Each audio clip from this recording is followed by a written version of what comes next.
नारद जी ने जब देखा तो नारद जी ने सोचा हम पूछें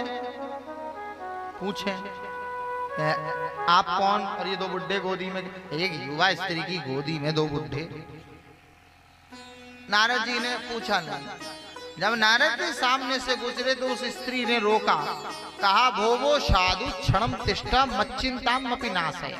हे साधु रुको, मेरी चिंता का नाश कर। नारद जी ने कहा बद देवी सविस्तारम स्वस्थ दुखस्य कारणम।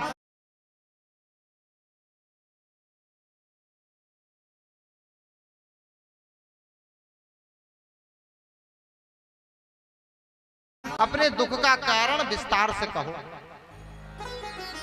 तो कहती हैं कि मेरा नाम भक्ति है, ये मेरे दो पुत्र हैं ज्ञान और वैराग्य, और ये जो खड़ी हैं ये सब नदियां हैं। तो अब मैं क्या करूं? बोले मैं वृंदावन को पाकर मैं तो युवा हो गई, मैं उत्पन्न हुई द्रविड़ देश में, क्वचित महाराष्ट्र में मेरी भक्ति हुई, कहीं कहीं सम्मान मिला, और गुर्जर प्रदेश में जाते जाते मैं क्या हो गई? वृद्ध हो गई, बूढ़ी हो गई। लेकिन वृंदावनम पुनः प्राप्य नवीनेव स्वरूपिणी, मैं वृंदावन को प्राप्त कर नई बन गई, मानी दोबारा युवा हो गई। लेकिन मेरे पुत्र ज्ञान और वैराग्य ये बुढ़े के बुढ़े हैं। इसका मतलब है कि वृंदावन की भूमि में भक्ति तो युवा है, लेकिन ज्ञान वैराग्य की पूंछ नहीं थी। पूंछ का मतलब है जवान। अब भक्ति तो बहुत है आज भी लोगों में। आज तमाम लोग गंगा जल लाते हैं इतनी दूर दूर से, हरिद्वार से और कहां से, और लाद कर कांवर चढ़ाते हैं, खूब भक्ति है। लेकिन बीच में जब नहीं चलो या तो भांग को एक गोला भी डाल लें, कोई चिलम ले ले। लेकिन ये भक्ति में क्या है? ये भक्ति नहीं है। आपका कर्म बड़ा अच्छा था, लेकिन आपने उसमें जिस प्रकार दूध में मक्खी गिर जाती है तो दूध के सात्विकता खत्म हो जाती है, फिर उसका भोग नहीं लगता। आप भगवान को भोग लगाने ले जा रहे हो तो उस दूध का भोग लगाओगे, मक्खी गिर जाएगी। तो दूध कितना पवित्र है, लेकिन मक्खी गिरने से बेकार हो जाता है। ऐसे ही हमारी भक्ति बड़ी पवित्र है, लेकिन उसमें ज्ञान वैराग्य ना हो तो वो सुंदर नहीं होती। बिना संतान के स्त्री का सौंदर्य नहीं होता। वृक्ष पर फल आ जाए तो वृक्ष अच्छा लगता है। ऐसे ही जब स्त्री किसी संतान को उत्पन्न कर देती है तो उसका सौंदर्य बढ़ जाता है। किसका? उस स्त्री का सौंदर्य बढ़ जाता है। अब दोनों ज्ञान वैराग्य को युवा करने के लिए नारद जी से पूछा। नारद जी ने वेद वेदांत सब सुनाए, लेकिन जहां ही लें और फिर गिर जाए। तब नारद जी तनाव में, टेंशन में कहां पहुंचे?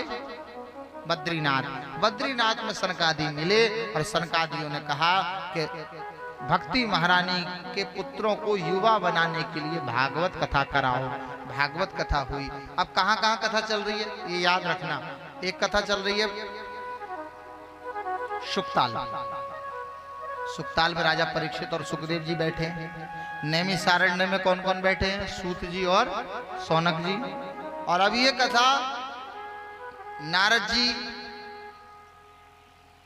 भक्ति महारानी के कल्याण के लिए, भक्ति महारानी के पुत्र ज्ञान और वैराग्य को युवा करने के लिए ये हरिद्वार में कथा हुई।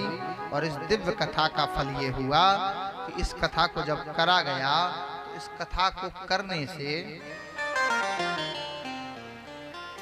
ज्ञान और सभी के लिए आसन की व्यवस्था की गई थी बैठने की, लेकिन भक्ति महारानी के लिए कोई आसन नहीं।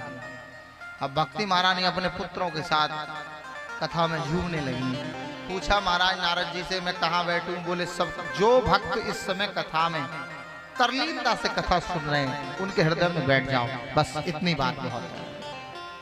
तो कथा में जो डूबे होते हैं भक्ति महारानी आती हैं। ये भागवत कथा में 7 दिन तक भक्ति महारानी का नाच होगा। हम लोगों को नाच अच्छा लगता है ना, लेकिन वो कौन सा वाला नाच अच्छा लगता है आप लोगों को? वो मैं जानता हूं। यहां भी हो रहा है, वो अदृश्य नृत्य है। भक्ति महारानी यहां पर नृत्य करेंगी और उसके हृदय में बैठ जाएगी। तो वो भजनों पर खड़े होकर नृत्य करने लगेगा, भगवान के लिए नाचने लगेगा। अच्छा, आजकल कैमरे के लिए भी नाचते हैं, जैसे ही कैमरा आता है तो नाचने लगते हैं।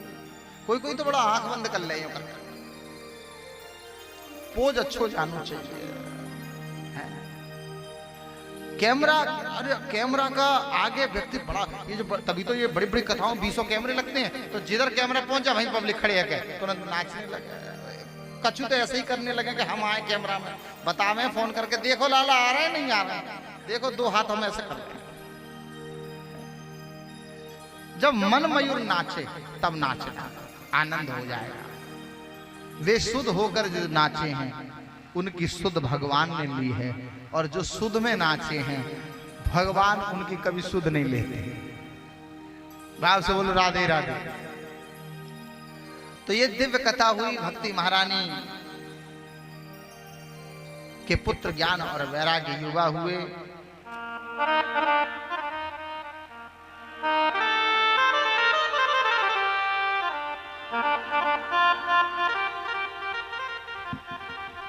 भक्ति महारानी की इस दिव्य प्रसंग को जो सुनता है उसके हृदय में भक्ति प्रकट होती है। अच्छा, जिनके महापापी भी अगर भागवत की कथा का श्रवण कर ले तो उसकी मुक्ति हो जाती है।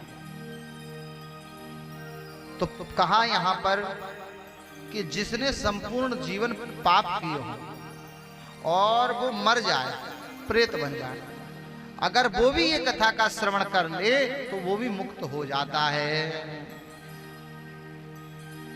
तो सनकादियों ने कहा महाराज ऐसा प्रसंग सुनाइए। तो प्रसंग बड़ा सुंदर है।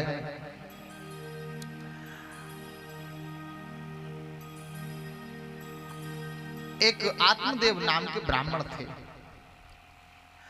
और बड़े दिव्य विद्वान थे।